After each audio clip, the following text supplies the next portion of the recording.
തീർച്ചയായും അമൽ ഇപ്പോൾ സൂചിപ്പിച്ചത് തന്നെയാണ്. അമൽ ഇപ്പോൾ പറഞ്ഞത് തന്നെയാണ് ഏറ്റവും പ്രധാനപ്പെട്ട വിഷയം. ഇത്തരത്തിലൊരു കൊലപാതകത്തിലോട്ട് സ്വന്തം അമ്മ തന്നെ എത്തിയത് എന്ത് കാരണങ്ങൾ കൊണ്ടാണ് എന്നുള്ളത് തന്നെയാണ് ഏറ്റവും കൂടുതൽ അറിയേണ്ടതായ കാര്യം. ഇന്നലെയെല്ലാം അമ്മ നൽകിയ മൊഴി എന്ന തരത്തിൽ പുറത്തു വന്ന വാർത്തകളെല്ലാം ഇത്തരത്തിൽ ഭർത്തൃ വീട്ടുകാരോടുള്ള പക മൂലം, അല്ലെങ്കിൽ ഭർത്തൃ വീട്ടുകാർ ഇത്തരത്തിൽ മകളെ കൂടുതൽ സ്നേഹിക്കുന്നത് മൂലം ഉണ്ടായ ദേഷ്യമാണ് മകളുടെ കൊലപാതകത്തിലേക്ക് എത്തിച്ചത് എന്ന തരത്തിലൊക്കെയായിരുന്നു വന്ന വാർത്തകൾ. എന്നാൽ പിന്നീട് പോസ്റ്റ്മോർട്ടം റിപ്പോർട്ട് പുറത്തു വരികയും കുട്ടി മരണത്തിന് മുൻപ് ഇത്തരത്തിലൊരു പീഡനത്തിന് ഇരയായിട്ടുണ്ട് എന്ന തരത്തിൽ വാർത്തകൾ പുറത്തുവരുന്ന സാഹചര്യത്തിലും ഒപ്പം അച്ഛന്റെ ഏറ്റവും അടുത്ത ബന്ധു അറസ്റ്റിൽ ഇപ്പോൾ കുറ്റം സമ്മതിക്കുകയ സാഹചര്യത്തിൽ ഇത്തരത്തിൽ കൊലപാതകത്തിൽ എത്തിയ കാരണം പ്രധാനമായും അറിയേണ്ട ഒരു സാഹചര്യമുണ്ട്. അമ്മയെ ഇത്തരത്തിൽ റിമാൻഡ് ചെയ്തിരുന്നു. ഇന്ന് തന്നെ കസ്റ്റഡി അപേക്ഷ പോലീസ് നൽകുമെന്ന് തന്നെ വേണം മനസ്സിലാക്കാൻ, അല്ലേ അമൽ?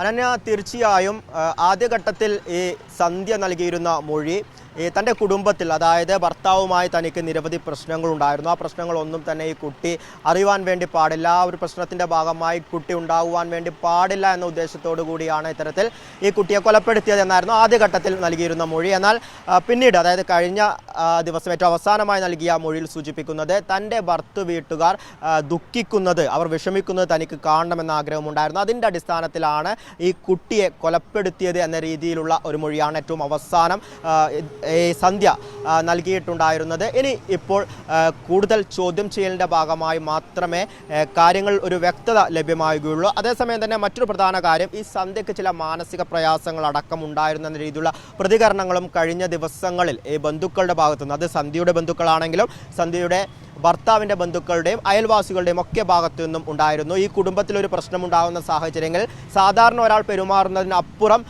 ഉള്ള ഒരു പെരുമാറ്റമായിരുന്നു സന്ധ്യയുടെ ഭാഗത്തു നിന്നും ഉണ്ടായിരുന്നത് എന്ന് സന്ധ്യയുടെ ഭർത്താവിൻ്റെ അയൽവാസികൾ സൂചിപ്പിക്കുകയും ചെയ്തിരുന്നു. അതിലൊക്കെ ഒരു കൃത്യമായ ഒരു ഉത്തരത്തിലേക്ക് എത്തേണ്ടിയിരിക്കുന്നു.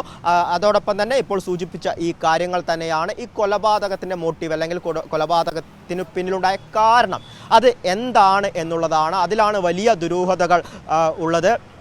ഇപ്പോൾ സന്ധ്യ ആദ്യഘട്ടങ്ങളിൽ പറഞ്ഞ കാര്യങ്ങളല്ല പിന്നീട് പറയുന്നത്. അത്തരത്തിൽ സന്ധ്യ പലപ്പോഴും കാര്യങ്ങൾ മാറ്റി പറയുന്ന ഒരു സാഹചര്യമാണ് ഉണ്ടായിരുന്നത്.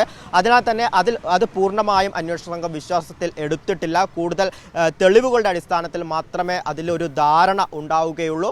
അതോടൊപ്പം തന്നെ ആ ഒരു കുറ്റകൃത്യത്തിൽ സന്ധ്യയ്ക്ക് ആരുടെയൊക്കെ സഹായം ലഭിച്ചു എന്നുള്ളതാണ് ഏറെ പ്രധാനപ്പെട്ട ഒരു കാര്യം. അതായത് കൃത്യമായൊരു പ്ലാനിങ്, നമ്മൾ ആ ഒരു കാര്യങ്ങളൊക്കെ ഒന്ന് വിശദമായി പരിശോധിക്കുകയാണെങ്കിൽ അത് നമുക്ക് മനസ്സിലാക്കുവാൻ വേണ്ടി സാധിക്കും. കൃത്യം 3 മണിയോടുകൂടി അങ്കണവാടിയിൽ നിന്നും ഈ കുട്ടിയുമായി സന്ധ്യ ഇറങ്ങുന്നു. അതിനുശേഷം 7 മണിയോടുകൂടി ഈ മൂഴിക്കുളം എന്ന പ്രദേശത്തേക്ക് എത്തുന്നു. അതിനു മുന്നേ തന്നെ മറ്റൊരിടത്ത് വച്ച് ഈ ഒരു കുറ്റകൃത്യം ചെയ്യുവാനുള്ള തയ്യാറെടുപ്പിലായിരുന്നു സന്ധ്യ എന്ന രീതിയിലുള്ള കാര്യങ്ങൾ കൂടി അറിയുന്നുണ്ട്. പക്ഷേ അവിടെ ആളുകളുടെ ഒരു തിരക്കുണ്ടായിരുന്നു. അതിനാൽ തന്നെ അവിടെ നിന്നും ആ കുറ്റകൃത്യത്തിൽ ഏർപ്പെടാതെ വീണ്ടും ഈ ഒരു മൂഴിക്കുളം എന്ന ആ ഒരു പ്രദേശത്തേക്ക്, ആ ഒരു പാലത്തിന് സമീപത്തേക്ക് എത്തുന്നു. അവിടെ ആളൊഴിഞ്ഞ ഒരു സമയം നോക്കി ഇത്തരത്തിൽ കൊലപാതകം ചെയ്യുന്നു. തൊട്ട് സമീപമുള്ള ജംഗ്ഷനിൽ നിന്നും ഓട്ടോയിൽ സ്വന്തം വീട്ടിലേക്ക് എത്തുകയും ചെയ്യുന്നു. പിന്നീട് കുട്ടി മിസ്സായി എന്ന് വീട്ടുകാരെ ബോധ്യപ്പെടുത്തുകയും പോലീസ് സ്റ്റേഷനിലേക്ക് പരാതിയുമായി പോവുകയും അത്തരത്തിലായിരുന്നു. ആദ്യഘട്ടങ്ങളിലൊക്കെ തൻ്റെ കയ്യിൽ നിന്നും കുട്ടിയെ കാണുന്നില്ല, തനിക്ക് കാര്യങ്ങളൊന്നും അറിയില്ല എന്ന രീതിയിലുള്ള മൊഴിയായിരുന്നു സന്ധ്യയുടെ ഭാഗത്തു നിന്നും ഉണ്ടായിരുന്നത്. ഏറ്റവും ഒടുവിലാണ് ഈ പാലത്തിൽ നിന്നും താൻ കുട്ടിയെ വലിച്ചെറിഞ്ഞു എന്ന രീതിയിലേക്ക് മൊഴി നൽകുന്നത്. പിന്നീട് അന്വേഷണത്തിൻ്റെ ഭാഗമായാണ് പുലർച്ചെ 2 മണിയോട് ഈ മൃതദേഹം കണ്ടെത്തുകയും ചെയ്യുന്നത്. കൃത്യമായൊരു പ്ലാനിങ് നമുക്ക് ആ ഒരു കാര്യങ്ങളിൽ കാണുവാൻ വേണ്ടി സാധിക്കുന്നു. ആദ്യം കൃത്യം ചെയ്യുവാൻ വേണ്ടി നിശ്ചയിച്ച ആ സ്ഥലത്ത് നിന്നും മാറി പിന്നീട് ആളൊഴിഞ്ഞ മറ്റൊരു സ്ഥലത്ത് വെച്ച് ഈ കുറ്റകൃത്യം ചെയ്യുന്നു. ഇത്തരത്തിൽ ഈ ഒരു കുറ്റകൃത്യം ചെയ്യണമെങ്കിൽ, അതായത് ഒരു സ്വന്തം അമ്മയാണ് തൻ്റെ കുട്ടിയെ ഇത്തരത്തിൽ ഈ പാലത്തിന് മുകളിൽ നിന്ന് താഴേക്ക് വലിച്ചെറിയുന്നത്, അതിനു പിന്നിൽ വ്യക്തമായൊരു കാരണം ഉണ്ടാകും എന്ന ഒരു നിഗമനത്തിൽ തന്നെയാണ് അന്വേഷണ സംഘമുള്ളത്. അതോടൊപ്പം തന്നെ ഇതിനു മുന്നിൽ മറ്റാരുടെയെങ്കിലും സഹായം ഉണ്ടാകും എന്ന ഒരു നിഗമനത്തിൽ കൂടിയാണ് നിലവിൽ ഇപ്പോൾ പോലീസ് എത്തിയിരിക്കുന്നത്. ഇപ്പോൾ 2 കേസുകൾ രജിസ്റ്റർ ചെയ്ത സാഹചര്യത്തിൽ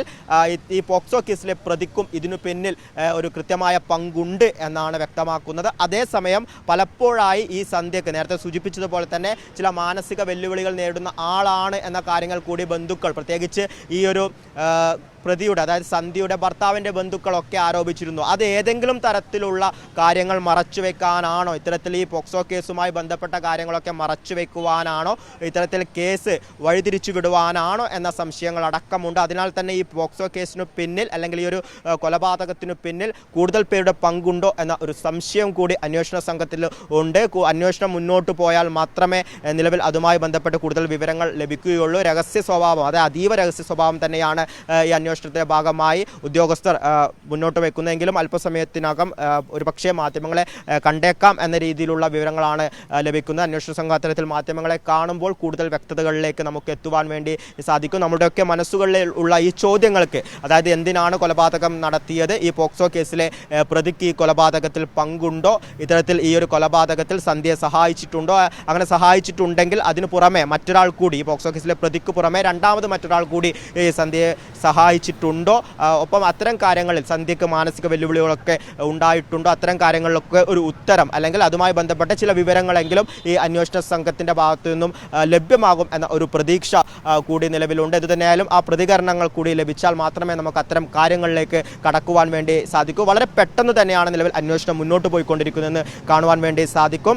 ഇത്തരത്തിൽ സന്ധ്യയെ നിലവിൽ റിമാൻഡ് ചെയ്തിരിക്കുകയാണ്. ആലുവ സബ് ജയിലിലാണ് നിലവിൽ ഇപ്പോൾ സന്ധ്യ ഉള്ളത്. സന്ധ്യയെ പെട്ടെന്ന് തന്നെ കസ്റ്റഡിയിൽ എടുക്കുവാനുള്ള നീക്കത്തിലേക്കാണ് നിലവിൽ കടന്നിരിക്കുന്നത്. പ്രത്യേകിച്ച് രണ്ടാമതൊരു കേസ് കൂടി രജിസ്റ്റർ ചെയ്ത സാഹചര്യത്തിൽ, ഈ പോക്സോ കേസ് കൂടി രജിസ്റ്റർ ചെയ്ത സാഹചര്യത്തിൽ പെട്ടെന്ന് തന്നെ സന്ധ്യയെ കസ്റ്റഡിയിൽ വാങ്ങുവാനുള്ള ഒരുക്കത്തിലാണ് നിലവിൽ പോലീസ് സംഘമുള്ളത്. ഇപ്പോൾ സൂചിപ്പിച്ചപ്പോൾ തന്നെ പുത്തൻകുരിശ് ഡിവൈഎസ്പിയുടെ ഒപ്പം തന്നെ ആലുവ ഡിവൈഎസ്പിയുടെ നേതൃത്വത്തിലുള്ള സംഘമാണ് ഈ കേസ് അന്വേഷിച്ചുകൊണ്ടിരിക്കുന്നത്. പെട്ടെന്ന് സന്ധ്യയെ കസ്റ്റഡിയിൽ വാങ്ങും. അതോടൊപ്പം തന്നെ അറസ്റ്റ് രേഖപ്പെടുത്തിയ ഈ അച്ഛൻ്റെ അടുത്ത ബന്ധുവിനെ കോടതിയിൽ ഹാജരാക്കുകയും റിമാൻഡ് ചെയ്തതിനു ശേഷം അദ്ദേഹത്തെയും പെട്ടെന്ന് തന്നെ ഇത്തരത്തിൽ കസ്റ്റഡിയിൽ വാങ്ങുവാനുള്ള നീക്കത്തിലേക്ക് കടക്കും. ഇരുവരെയും കസ്റ്റഡിയിൽ എടുത്തതിനു ശേഷം ചോദ്യം ചെയ്താൽ മാത്രമേ ഈ ഒരു സംശയങ്ങൾക്കുള്ള ഉത്തരങ്ങൾ ലഭ്യമാവുകയുള്ളൂ. ഇരുവരും തമ്മിലുള്ള ആ ഒരു ബന്ധം എന്താണ്, ഈ രണ്ട് കുറ്റകൃത്യങ്ങളും തമ്മിലുള്ള ബന്ധം എന്താണ് എന്നതൊക്കെ മനസ്സിലാക്കുവാൻ വേണ്ടി സാധിക്കുകയുള്ളൂ. കൂടുതൽ പേരെ ചോദ്യം ചെയ്യാനുള്ള സാധ്യതകളും ഉണ്ട് എന്നാണ് നിലവിൽ മനസ്സിലാക്കുന്നത്. കൂടുതൽ ബന്ധുക്കളെ അടക്കം ചോദ്യം ചെയ്തേക്കാം.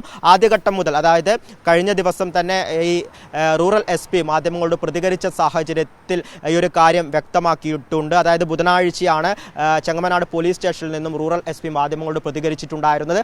ആ സമയം പ്രധാനമായും സൂചിപ്പിച്ച ചില കാര്യങ്ങൾ സന്ധ്യ അന്വേഷണത്തോട് പ്രതികരിക്കുന്നുണ്ട് എന്നുള്ളതാണ്. മറ്റൊരു കാര്യം, കൂടുതൽ ബന്ധുക്കളെ അടക്കം ചോദ്യം ചെയ്തേക്കാം എന്ന കാര്യം അന്ന് തന്നെ ആ ഒരു മാധ്യമങ്ങളോട് പ്രതികരിച്ച ആ ഒരു സമയങ്ങളിൽ തന്നെ റൂറൽ SP പറഞ്ഞിരുന്നു. ഒരു പക്ഷേ ആ ഒരു ദിവസം അന്ന് ആ ഒരു പ്രതികരണം നടത്തുന്നതിന് മുന്നേ തന്നെ ഇതുമായി ബന്ധപ്പെട്ട ചില സൂചനകൾ അന്വേഷണ സംഘത്തിന് ലഭിച്ചിട്ടുണ്ട് എന്നാണ് നിലവിൽ നിഗമനം. അതായത് പോസ്റ്റ്മോർട്ടം നടന്നതിനു ശേഷം ഡോക്ടർമാർ അന്വേഷണ സംഘത്തിന് ഈ ഒരു വിവരം നൽകിയിട്ടുണ്ട്. കുട്ടി പീഡനത്തിനിരയായിട്ടുണ്ട് എന്ന വിവരം നൽകിയിട്ടുണ്ട് എന്നാണ് മനസ്സിലാക്കുന്നത്. അതിനുശേഷം ഈ അന്വേഷണ സംഘത്തിന്റെ ഉന്നത സമിതിയുടെ ഒരു യോഗം ചേരുകയും ചെയ്തിരുന്നു. ഈ യോഗത്തിലാകാം ഇത്തരത്തിൽ ഈ കുട്ടിയുടെ ബന്ധുക്കളെ അതിക്രൂരമായ കൊലപാതകത്തിലേക്ക് അമ്മ എത്തിയത് എന്തുകൊണ്ട് എന്നുള്ള കാരണം, ഒപ്പം തന്നെ ഈ അറസ്റ്റിലായിരിക്കുന്ന പോക്സോ കേസിൽ അറസ്റ്റിലായിരിക്കുന്ന ബന്ധുവിന് ഇത്തരത്തിൽ അമ്മയെ ഈ കൊലപാതകവുമായി ബന്ധമുണ്ടോ, അല്ലെങ്കിൽ മറ്റാരെങ്കിലും അമ്മയെ കൊലപാതകത്തിൽ സഹായിച്ചിട്ടുണ്ടോ എന്ന തരത്തിലുള്ള വിവരങ്ങളെല്ലാം ലഭിക്കേണ്ടതുണ്ട്. അമൽനാഥ് പാടിച്ചാലാണ് വിവരങ്ങൾ നൽകിക്കൊണ്ടിരിക്കുന്നത്.